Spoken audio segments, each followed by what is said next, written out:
The cycle of violence that everyone saw coming. Anthony Robinson should be getting ready for prom. His grandfather had plans.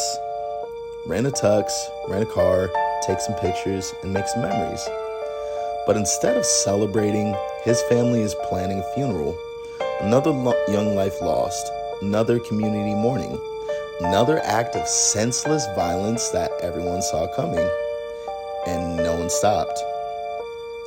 But this wasn't just a random act. The 16-year-old shooter had a history with Anthony. A basketball game turned into a fight. A fight turned into a knife chase. Serious enough that a police report was filed. And now, a gun was bought into the occasion. This wasn't unpredictable. This was shocking. This was the natural progression of a situation that had already escalated multiple times. And yet, nobody stepped in. Nobody took it serious. And now that Anthony is gone and his killer is facing a first-degree murder charge before even becoming a legal adult, everyone's making the surprise Pikachu face. This is how it happens every time. A petty argument turns into a fight. A fight turns into a stabbing. A stabbing turns into a shooting. We've seen this play out before, and we'll see it again. The only thing that ever changes are the names of the victims. And let's be honest, if a teenager is pulling out a gun on a classmate in broad daylight, this isn't his first time moving like that. He didn't just wake up one day and decide to kill somebody. He had already shown a willingness to use violence.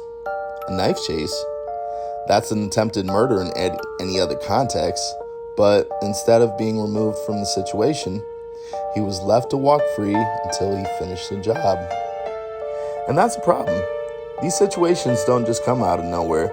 There's always warning signs. There are moments where someone can step in, where a school, a parent, or law enforcement could say, "This isn't normal and it's not going to end well." But nobody ever does. It's just kids being kids until someone's fucking dead.